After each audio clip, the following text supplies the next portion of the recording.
Hello friends, मेरे channel में आप सभी का बहुत बहुत स्वागत है। तो फ्रेंड्स, आज देखिए मैंने फुल पटियाला पंजाबी सलवार बनाई है और सिर्फ मैंने इसको 3 मीटर कपड़े से बना के तैयार किया है। आप इसका फाइनल लुक देख सकती हैं कि किस तरीके से ये बन के आई है। एक एक प्लेट मैंने ज़मीन पे रख के दिखाई है और पीछे से भी इसका बहुत ही प्यारा सा लुक आ रहा है। तो चलिए इसकी कटिंग और स्टिचिंग शुरू कर लेते हैं। बहुत ही सिंपल तरीके से इसको हम बनाएंगे, बस आप वीडियो में अंत तक बने रहिएगा। और एक रिक्वेस्ट और है आपसे कि अगर चैनल पे पहली बार आए हैं तो प्लीज़ सब्सक्राइब करें और लाइक करें ज़रूर। आप भूल जाते हो लाइक करना वीडियो देखने के बाद। तो ये देखिए हमने लिया है 3 मीटर फैब्रिक। ये हमारा उसका सैंटून का कपड़ा है 3 मीटर। ये चमक वाला होता है और ये 40 रुपये मीटर मिलता है। तो सबसे पहले पार्ट के लिए कपड़े को फोल्ड करेंगे। पहले 2 फोल्ड करेंगे, आप ध्यान से देखिएगा, और फिर उसके बाद 4 फोल्ड करेंगे। तो अब आप गिनोगे इनको तो ये हमारी 4 तय होंगी। अब उसके बाद आपकी सलवार की लंबाई कितनी है आपको यहाँ पे देखना है। जैसे मेरी सलवार की लंबाई 40 है और 7 इंच मैंने बेल्ट का निकाल दिया। तो अगर आपकी लंबाई 36 है या 38 है तो आप 7 इंच बेल्ट का निकाल के और जितनी भी आपकी लंबाई है उस हिसाब से आप लंबाई लीजिए। तो मैं यहाँ से 41 इंच लूँगी, 1 इंच मार्जिन। अगर हम इसको ऐसे खाली नापते हैं तो ये 34 यानी 34 इंच पे बैठ रहा है। तो हम इस तरीके से पूरा एक सीधी लाइन बना के और इसको हम कट कर लेंगे। ये हो गए हमारे पार्ट, ठीक है। अभी इसको कट कर लेते हैं यहाँ से। फिर उसके बाद हमें इसमें से कपड़ा कम भी करना है, क्योंकि पार्ट की जो हमें चौड़ाई रखनी है वो लगभग 8 इंच रखनी है, क्योंकि 6 की मोहरी मेरी तैयार है। तो बाकी के बचे हुए फैब्रिक से हम अपनी मोहरी वगैरह या बेल्ट में जोड़ वगैरह लगा लेंगे। तो थोड़ा सा और कम कर लेंगे इसमें से। तो देखिए ये मेरा 8.5 इंच आ रहा है, तो वो पूरा ही ले लेती हूँ। आधे इंच से कोई फ़र्क नहीं पड़ता, सिलाई मार्जिन भी चाहिए। अब जो बाकी का कपड़ा है वो मैंने साइड में बचा दिया है, ठीक है। तो ये देखिए अभी इसको बीच से भी कट कर लेते हैं, क्योंकि हमें 2 पार्ट चाहिए और 4 कलियाँ चाहिए। तो आप देखेंगे तो ये 2 पार्ट हैं, ठीक है। तो ये 2 पार्ट हो गए मेरे। अभी हम क्या करेंगे, उसके बाद हम बेल्ट निकालेंगे। इस कपड़े को भी हम यूज़ इसका भी बता देंगे आपको। तो ये देखिए पहले हम कपड़े को इस तरीके से 2 फोल्ड करेंगे। अब मैं आपको यहाँ पे एक चीज़ समझाई देती हूँ। आपकी जितनी भी कमर है उसमें आप 3 इंच या 4 इंच और ऐड कर लीजिए तो आपकी बेल्ट तैयार हो जाएगी। तो यहाँ से मैं लंबाई में जैसे 7 की तैयार होगी तो मैं 9 इंच ले रही हूँ, क्योंकि हमें 2 इंच जो हम नेफा फोल्ड करते हैं उसमें चाहे आप नाड़ा डालिए चाहे आप इलास्टिक डालिए, वो आपका ऊपर डिपेंड करता है। अब मैं इन लाइनों को 9-9 इंच पे जो मैंने सीधा लाइन बनाई है उनको मैं इस तरीके से एक दूसरे से अटैच कर दूंगी। और देखिए अब यहाँ से हमें अपनी कमर के हिसाब से लेना होता है। तो इसमें मैं थोड़ा सा 3-4 इंच कपड़ा जोड़ूंगी, तो जो भी मेरा बचा था पार्ट में से उसी में से मैं जोड़ लगा लूँगी। तो जैसे मैंने बताया है, आपकी कमर जितनी भी है उसमें आपको 4-5 इंच कपड़ा ज़्यादा लेना है। अगर आप काफ़ी हेल्दी हो, आपकी कमर काफ़ी है, तो आपको 25 इंच की बेल्ट काफ़ी रहेगी। तो यहाँ से देखिए जो बचा हुआ फैब्रिक है उसको मैं 2 तह में बिछा लूँगी। तो मैंने कपड़े को 2 तह में बिछा लिया है। ये देखिए अच्छे से इसको मैं बराबर कर लूँगी। कपड़े को मैंने बराबर कर लिया है। अब उसके बाद आपको क्या करना है, आसन लेना है सबसे पहले। तो 7 इंच ऊपर बेल्ट का निकाल के, तो अगर आप हेल्दी हो तो आप 16 इंच पे लीजिए। अगर आप मीडियम साइज़ की बना रहे हो तो आप इसको 15 इंच पे लीजिए। तो मैं यहाँ से 15 इंच पे लूँगी। 16 इंच से ज़्यादा बिल्कुल नहीं लेना है आसन, ध्यान रखें आप, चाहे कितने भी हेल्दी हो आप। अब मैंने यहाँ से ऐसे नापते हैं तो 8 आता है, अगर बेल्ट का निकाल के नापते हैं तो 15 पे आता है। तो 15-15 इंच पे लगा के, और इंच टेप को देखिए मैंने इसे तिरछा रख दिया है। तो 2 कली इस साइड से निकलेंगी और 2 कली दूसरी साइड से निकलेंगी। अब यहाँ से बिल्कुल इंच टेप के पास पास ही चलते हुए हम कटिंग कर लेंगे। और ध्यान रखें, या तो आप चौक से निशान लगा लें। कई बार ऐसा हो जाता है गलती, जो बिगनर्स होते हैं, कि एक साइड से कली ज़्यादा कट जाती हैं और एक साइड से कम कट जाती हैं। तो उस केस में सलवार ख़राब हो जाती है। तो कभी भी आप ये गलती ना करें। आप पहले इंच टेप को रख के और निशान भी लगा लें। अब देखिए आपको एक कली वाली साइड बंद मिलेगी और एक आपको आसन वाली साइड बंद मिलेगी। तो उनको आपको ऐसे कट करके अलग कर लेना है। तो यहाँ से मैं आसन वाली साइड को भी कट करके अलग कर लूँगी, क्योंकि हमें ये 4 कलियाँ बिल्कुल अलग अलग चाहिए। और इन्हें पार्ट में कैसे जॉइंट करना है वो भी मैं आपको भी बता दूँगी। पहले एक बार ये चेक कर लेते हैं कि आपकी जो सलवार है और कली है वो पार्ट के बराबर है या नहीं। अगर आपकी कली इतनी ऊंची आ रही है जितनी मैंने अभी दिखाई है तो भी कोई दिक्कत नहीं है, तो भी आपकी सलवार अच्छी बनेगी। अगर बराबर आ रही है तो भी अच्छी बात है, ऊंची आ रही है तो भी कोई दिक्कत नहीं है। अब एक कली को ऐसे रख के सिलाई कर लेंगे और दूसरी कली को भी ऐसे रख के सिलाई कर लेंगे, यानी दोनों कलियों को सिल लेंगे। तो देखिए फ्रेंड्स, आसन वाली साइड को छोड़ के जो स्ट्रेट साइड थी उसको मैंने अटैच कर लिया, दोनों कलियों को मैंने एक साथ सिल लिया है और बेल्ट में भी मैंने जोड़ लगा लिया है। अभी हम क्या करेंगे कि हम एक साइड का आसन सिल लेंगे, बैक साइड का। तो दोनों की राइट साइड मिला के, यानी कि सीधी साइड मिला के और एक साइड से आसन को हम सिल देंगे। सिर्फ एक साइड का सिलना है, दूसरी साइड का आसन नहीं सिलना है, उसको आपको खुला ही रहने देना है। एक बार दिखाई देती हूँ उसको भी मैं। तो ये देखिए, इसको नहीं सिलना है, सिर्फ बैक का सिलना है। तो देखिए फ्रेंड्स, मैंने बैक का आसन सिल लिया है। अभी इसको थोड़ा सा खोल के और अब हम इसमें प्लेट डालेंगे ज़मीन पे रख के, ये आप ध्यान दीजिएगा।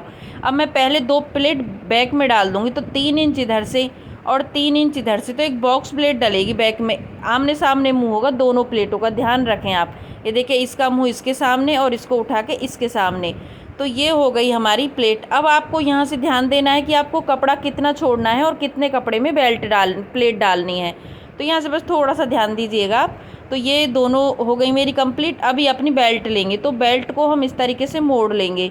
बेल्ट में जोड़ ज़रूर लगा लें, जो हमने बताया है आपको। और पहले इसके सेंटर में निशान लगा लेंगे हम बेल्ट के में।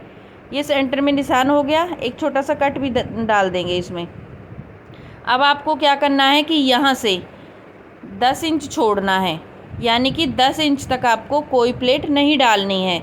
अब जितनी भी प्लेट डलेंगी, जो इस साइड कपड़ा छूटा है वो कितना है वो भी नाप लेते हैं, तो वो 14 इंच है। तो उसी में सारी प्लेट हमें डालनी है। तो ये देखिए, यहाँ से लेके, मैं एक बार बता देती हूँ, यहाँ से लेके और यहाँ तक आपको खाली सिलाई चलानी है, क्योंकि प्लेट तो ऑलरेडी मैं डाल चुकी हूँ। अब बस इसको यहाँ से यहाँ तक सिल लेंगे। तो देखिए फ्रेंड्स, मैंने यहाँ से यहाँ तक सिल लिया है। अब मेरा बचा 14 इंच कपड़ा, तो उसमें सारी प्लेट हमें डालनी है। और देखिए, आप ध्यान दीजिएगा, मैंने सलवार को सीधा करके रखा हुआ है और जो प्लेटों का डायरेक्शन है, यानी कि प्लेटों का मुंह है, वो मैं आसन वाली साइड को कर रही हूँ, यानी कि जहाँ पे मैं बैठी हूँ मैं उस साइड को कर रही हूँ। और जो प्लेट की चौड़ाई होगी वो लगभग 3 से 4 इंच की होगी। तो मैं यहाँ पे 4-4 इंच की प्लेट डालूँगी और एक बार आपको नापते हुए चलना है। ये देखिए, प्लेट को ऐसे उठाना है और उठा के आपको इसी प्लेट के साथ ऐसे अटैच कर देना है। ये देखिए, और ध्यान रखें इनका जो डिस्टेंस है वो बराबर होना चाहिए, यानी कि इसमें मैं लगभग 1 से आधा इंच का गैप छोड़ रही हूँ प्लेट लगाने के बाद। तो इसी तरीके से आपको बिल्कुल नाप के अपनी प्लेट डालनी है। अगर आप इस तरीके से सलवार बनाओगे तो आपकी सलवार बहुत अच्छी बनेगी। तो देखिए, मैंने लास्ट तक ये डाल ली है। अब एक बार चेक कर लेते हैं हम इसको। तो देखिए, बिल्कुल बराबर आ रहा है मेरा ये वाला हिस्सा। अब मैं दूसरी साइड की डालूँगी, तो दूसरी साइड से भी सेम आसन वाली साइड को ही मुँह होगा। ध्यान रखें, जिधर मैं बैठी हूँ मुँह उधर ही होगा प्लेटों का। ऐसा ना हो कि आप उल्टा सीधा कर दें। और सीधी साइड से मैं प्लेट डाल रही हूँ, यानी कि मैंने सलवार को सीधा करके रखा हुआ है, तब मैं इन प्लेटों को डाल रही हूँ। और जो मुझे कपड़ा सिलना था उतना मैंने सिल दिया है। और बीच बीच में चेक करते रहेंगे, ताकि हमें ये पता रहे कि हमारी जो प्लेट है वो सही आ रही हैं। कई बार क्या होता है कि हम अंदाजे से ही डाल देते हैं, तो बेल्ट बड़ी हो जाती है, या मतलब जो भी प्रॉब्लम है वो आपको फेस करनी ना पड़े। तो इसीलिए आप बीच बीच में चेक करते रहें, तभी मैं आपसे कह रही हूँ। तो देखिए, अभी मैंने पूरा अच्छे से कर लिया है क्लियर इसको। अब एक बार नाप के देख लेते हैं। तो अभी आप देख सकते हैं फ्रेंड्स, मैंने अच्छे से इसको पूरा कंप्लीट कर लिया है, एकदम बराबर आया है। अभी इसकी सिलाई कर लेते हैं। तो सिलाई करने के लिए सबसे पहले क्या करेंगे, हम इसको रखेंगे और यहाँ से इसको सिलाई कर देंगे सीधा ही। अब हमें कोई भी प्रॉब्लम नहीं होगी।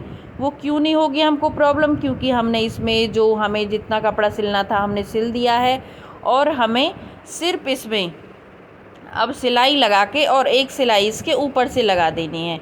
तो ये देखिए, मैं इसके ऊपर से एक सिलाई लगा रही हूँ। और सिलाई लगाने के बाद अब फिर हम इसका जो दूसरा आसन है उसको भी सिल लेंगे। तो ये देखिए, मैं इसका जो कपड़ा है वो ऊपर की साइड को ही मुँह करके तब कर रही हूँ, सिल रही हूँ उसको। और पिन सारी निकाल देंगे अब, क्योंकि अब जो हमारा पिन वाला काम था वो कंप्लीट हो चुका है। तो अब बस हमें इसमें नेफा बना लेना है। तो सबसे पहले हम लगभग आधा इंच सिल के और फुट को उठा के और 1 इंच तक खाली छोड़ेंगे, मतलब वहाँ सिलाई नहीं चलाएंगे। और बिल्कुल आसन तक सिल लेंगे हम इस तरीके से। यहाँ से हमने आसन तक सिल लिया है इसको। और आसन तक सिलने के बाद यहाँ से अब हम इसमें नेफा बना लेंगे। तो इस साइड से सिलेंगे हम और फिर हम दूसरी साइड से सिल के और इसको पूरा कंटिन्यू तैयार करेंगे। ये देखिए, यहाँ से मैं इसको लगभग, जैसे मैंने 2 इंच ज़्यादा लिया था, तो मेरा आधा इंच तो चला गया जब मैंने बेल्ट को जोड़ा, और 1.5 इंच मेरा चला गया इसमें, जिसमें मैं अपनी सिलाई कर रही हूँ नेफे में चला जाएगा, जिसमें हम नाड़ा डालेंगे। अगर आप इसमें इलास्टिक डालना चाहती हो तो आप इलास्टिक भी डाल सकते हो। कहीं पे भी मुझे कोई प्रॉब्लम नहीं आई है, एकदम से अच्छी मेरी फिनिशिंग के साथ बेल्ट बन गई है। ठीक है, अब हम अपनी मोहरी बनाएंगे। तो मोहरी के लिए आपको मैंने ये फोम वाली बुकरम ली है, आप नॉर्मल बुकरम या पेपर पेस्टिंग का भी यूज़ कर सकते हो। अपनी मोहरी से आपको 1.5 इंच एक्स्ट्रा लेना होता है, चाहे पेपर पेस्टिंग है चाहे कपड़ा है कुछ भी है, 1.5 इंच ज़्यादा लेना होता है। अभी इसको हमने ऐसे सिल दिया है। पहले हमें कपड़े को सिलना है, सीधी साइड को रख के कपड़े को उल्टा करके। ठीक है, अभी फॉर्म वाली बुकरम को रखना है और ऐसे पलट के आपको बिल्कुल इसे ऐसे सेट करके रखना है, ताकि इसमें बिल्कुल भी गैप ना रहे और ये लूज़ ना हो, क्योंकि हम फॉर्म के ऊपर सिलाई नहीं लगाते हैं जब उसको उसके साथ अटैच करते हैं मोहरी के बेस के साथ। बेस बोले तो जो नीचे का बॉटम होता है, क्योंकि फिर वो कट जाती है जो फॉर्म होती है। तो सिर्फ हम डिज़ाइन बनाते टाइम उस फॉर्म पे सिलाई लगाते हैं।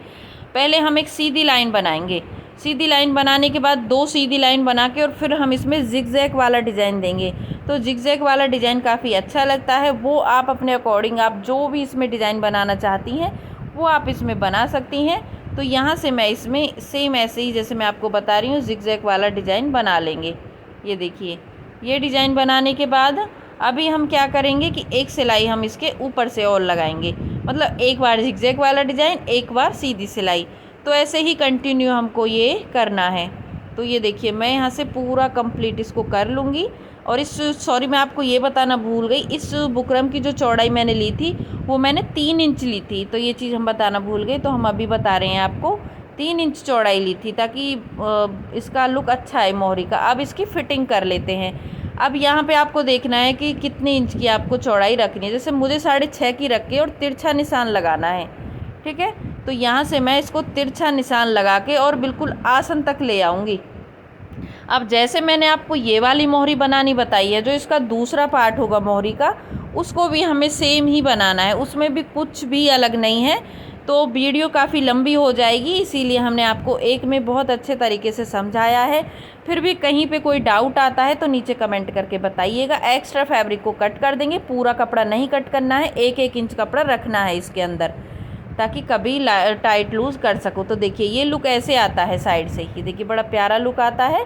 और पहनने के बाद में ये सलवार इस तरीके से दिख रही है। अगर प्लीज़ अच्छी लगे तो रिक्वेस्ट है आपसे ज़रूर लाइक करें और कमेंट करके हमें ज़रूर बताएं कि आपको हमारा डिज़ाइन कैसा लगा। और नई नई वीडियोज़ देखने के लिए चैनल को सब्सक्राइब करें, बेल आइकन को ऑन कर लें। धन्यवाद।